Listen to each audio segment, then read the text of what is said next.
Opa, salve! Aí tá tudo certo. Vamos chegando sempre com o nosso conteúdo diário aqui, contando com o apoio da KTO neste vídeo para falar de Grêmio. A vitória contra o Campinense. Mais uma vez a história se repete. Mas claro, teve um detalhe um pouco diferente.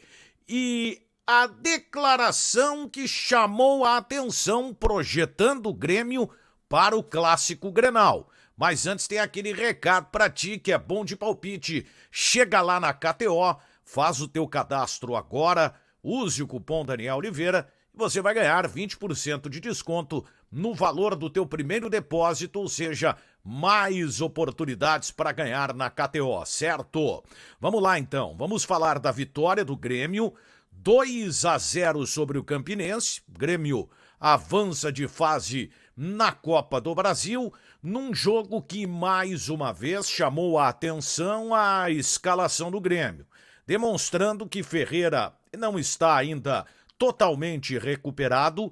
Aliás, entrou fora de time no jogo. A gente nota que o período em que ele ficou afastado atrapalha um pouco essa retomada de ritmo do Ferreira, mesmo que ele tenha feito o segundo gol do Grêmio, convenhamos, isso é natural. O último jogo do Ferreira foi no dia 4 de fevereiro. Mas eu quero falar especificamente do time, da repetição de uma ideia, do que foi apresentado pelo Grêmio e do que chamou a atenção. O Grêmio, mais uma vez, tendo como destaques no jogo o trio Vina, Cristaldo e Bitelo. Os três jogadores foram muito bem e é impressionante realmente a naturalidade com que o Vina joga no time do Grêmio. Primeiro porque o Vina aparece numa mudança de esquema, numa mudança de ideia que o técnico Renato sempre defendeu.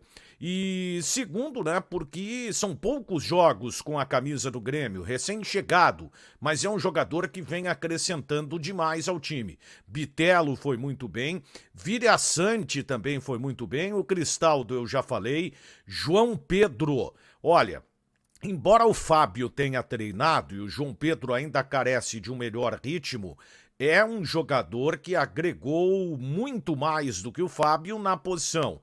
Ele é um jogador, principalmente na questão da marcação, por ser um cara forte, vem ajudando, contribuindo neste aspecto.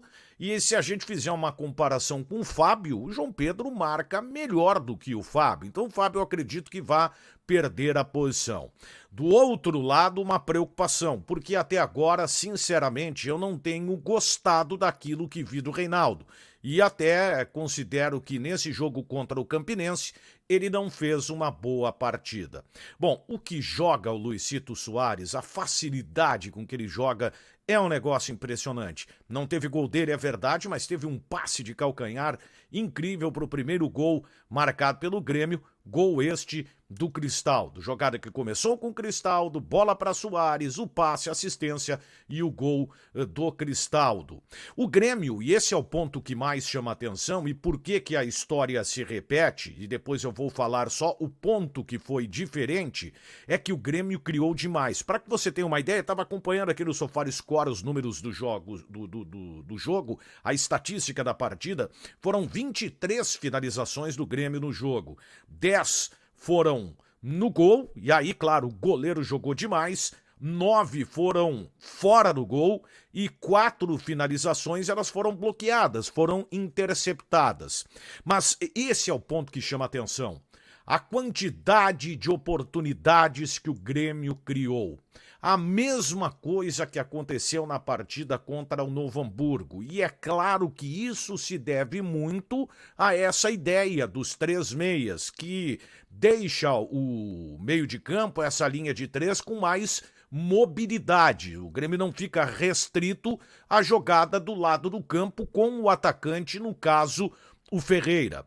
E talvez o Renato até tenha falado em plano A, plano B, E o próprio Renato disse o quanto ele gosta de um atacante, do jogador que atua no lado do campo, que é o quebrador de linhas, como o Renato fez questão de salientar, e do quanto ele defende essa ideia de jogo. O Renato mais uma vez disse que a atuação do Grêmio lhe agradou. O ponto diferente foi que, ao contrário do jogo contra o Novo Hamburgo, o Grêmio perdeu muitos gols. Era uma partida em que ele poderia ter goleado o adversário, não fosse a atuação do outro lado do goleiro do Campinense.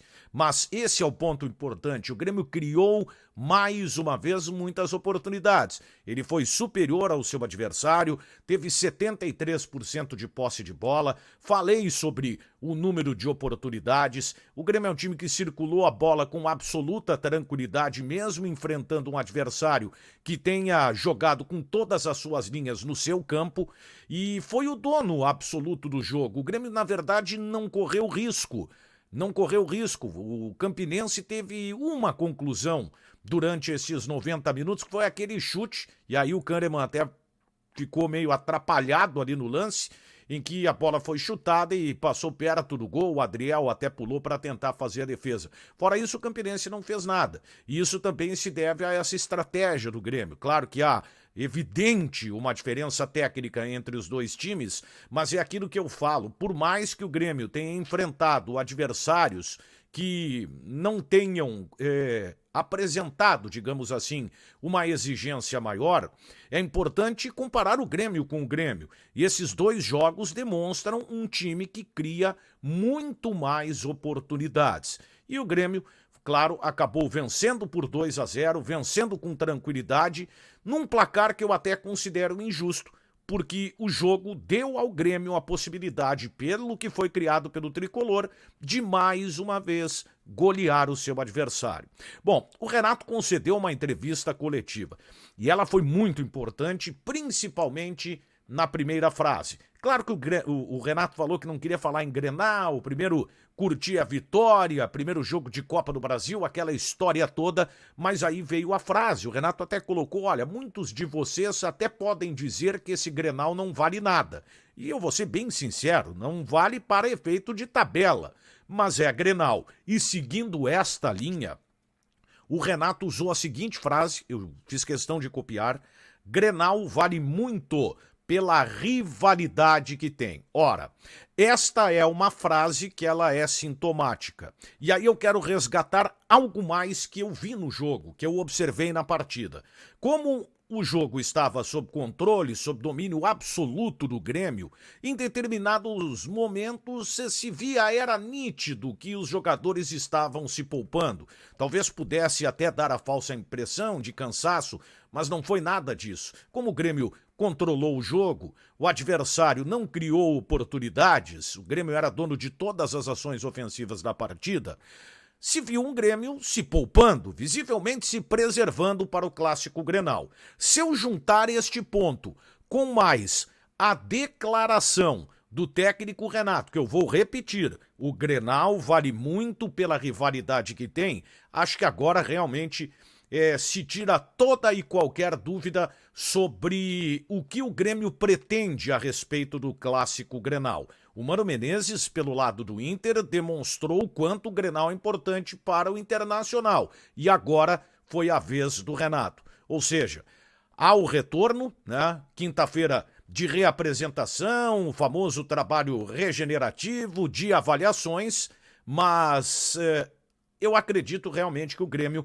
vai optar por uma formação quase que titular, se não a titular mesmo, ou este time que acabou jogando com o retorno do Carbajo. Acho que essa seria a única mudança do Grêmio para o Clássico Grenal. Ou seja, resumindo, força máxima de Renato Portaluppi para o Grenal de domingo na Arena. E aí, o que você acha? Deixa o teu comentário aqui nesse vídeo, cola lá na KTO, te inscreve no canal, dá o like impulsiona o nosso conteúdo e também ativa as notificações para o YouTube te avisar de vídeo novo por aqui, tá bom? Fui!